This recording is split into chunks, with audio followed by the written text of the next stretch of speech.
नमस्कार मित्रों, around the astrological world of Sumit में आपका एक बार पुनः स्वागत है। नामकरण को लेकर के कई लोगों ने मेल भेजा है, मुझे ईमेल किया है कि भाई आप जब हम अपने बच्चे का नामकरण रखते हैं तो क्या इसका प्रभाव उसके जीवन पर पड़ता है या नहीं पड़ता है।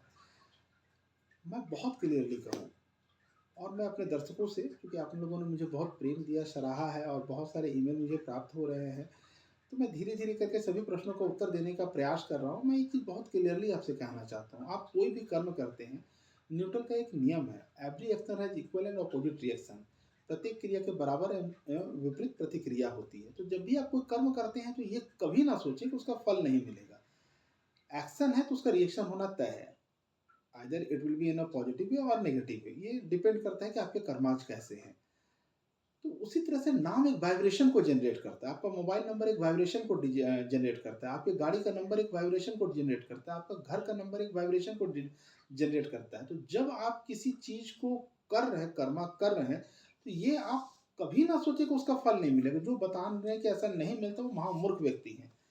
एक्शन है, उसका रिएक्शन मिलना तय है। अब ये तय होता है कि क्या मैं, यदि मुझे किसी का नाम रखना है तो क्या मैं चंद्रमा के नक्षत्र पर रखूं? निश्चित तौर पर रख सकते हैं। यदि आपका चंद्रमा बली है तो आप निश्चित तौर पर उसका रखिए। चंद्रमा जिस भी नक्षत्र में होता है, जैसे मान लीजिए चंद्रमा पुनर्वसु नक्षत्र का है तो उसका अपना एक, राम जी का चूंकि मर्यादा पुरुषोत्तम श्री राम का पुनर्वसु नक्षत्र था, तो चंद्रमा पुनर्वसु नक्षत्र में है तो उसका एक कैरेक्टरिस्टिक है। उस कैरेक्टरिस्टिक के जरिए आपको उसके अनुरूप फल मिलना तय हो जाता है। पुनर्वसु नक्षत्र का यदि आप अगर आप सिंबल देखते हैं, एनिमल सिंबल देखते हैं, तो बिल्ली को उसमें दर्शाया गया है कि बिल्ली उसका सिंबल है। यदि आप उसमें देखते हैं तो बांस का आपके बारे में बताया गया है कि बांस की पूजा करनी चाहिए। और माता के रूप में जो उनमें जो देवता बताया गया, माता अदिति, जो 12 आदित्यों की माता है, उनको बताया गया है। तो यदि आपका पुनर्वसु नक्षत्र, मैं एक एग्जाम्पल के लिए बता रहा, एग्जाम्पल सेट कर रहा हूँ, तो आप माता अदिति की यदि पूजा करते हैं, निश्चित तौर पे आपको जो है ना, किसी काम में जा रहे हो और आप पूजा करते हैं तो आप माता अदिति के साथ 12 आदित्यों का आप सपोर्ट पाते हैं।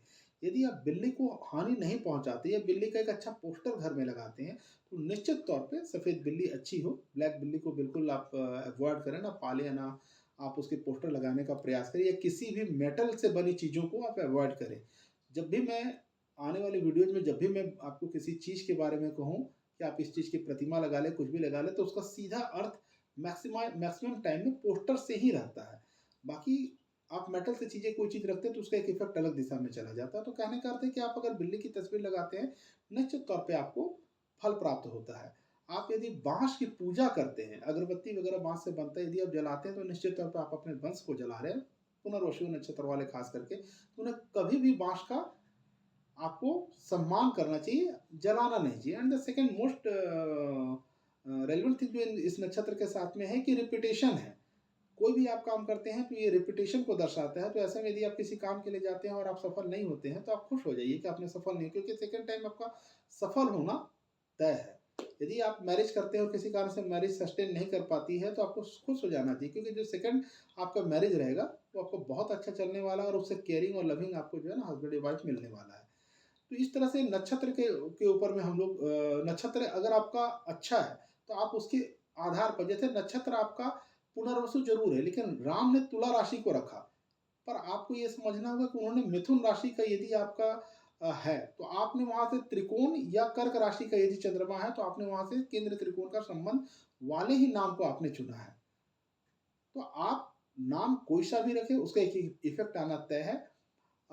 एक एग्जाम्पल के लिए मैं आपको बता दूं, आने वाले श्रृंखला में कोशिश करूंगा कि इसे भी अपने वीडियोस में लूं, कि जैसे कोई भी नाम है, आपका नक्षत्र कहीं बैठा हो, कुंडली, आपको कुछ नहीं पता है, आप उठते हैं और अपने बेटे का नाम निर्मल रख देते हैं। तो निर्मल नाम आपने रख दिया और पंडित जी आपके बोल रहे हैं, महाराज जी बोल रहे हैं कि ये नक्षत्र है, ऐसा होगा वैसा होगा, सभी कुछ को भूल जाइए। निर्मल एक यदि नाम पड़ा है तो निर्मल वृश्चिक राशि को कहीं ना कहीं डिनोट करता ही करता है। तो ऐसे में निर्मल नाम का मैक्सिमम लोगों को देखिएगा कि उनकी कन्या संतति बहुत अ, मतलब आप मैक्सिमम टाइम देखेंगे कन्या संतति की होती ही नहीं है, और यदि होती है तो बहुत मन्नत के बाद होते हैं। ऐसे जातक को नर संतति होने के चांसेस बहुत ज़्यादा बढ़ जाते हैं, और ऐसा जातक अपने संतान से बहुत अधिक प्रेम करता है। कई बार देखा गया है कि ऐसे कई सारे निर्मल लोगों को मैं जानता हूँ जिनके घर में लड़के ही लड़के हैं, और वो बहुत मन्नत और देवी आराधना के बाद उन्होंने जो है ना व्रत और मन्नत के बाद में एक कन्या संतति को उनको प्राप्ति हुई है। तो नाम का वाइब्रेशन आप नक्षत्र से रखते हैं या जहाँ से रखते हैं, कोई उसका वो नहीं है। अगर वो प्लैनेट स्ट्रॉन्ग है, it will be beneficial for you, otherwise कहीं न कहीं आपको दिक्कत दे सकता है। तो आप नाम रखने के पहले सोचें कि आप क्या नाम रख रहे हैं। जैसे मैंने निर्मल नाम के विषय में बताया, आने वाली कड़ियों में और भी नामों का आपको जानकारी देता रहूँगा, जिससे आपका मार्गदर्शन हो और आप कहीं न कहीं इस मेरे अनुभवों का लाभ ले सकें। इति शुभम, नमस्कार।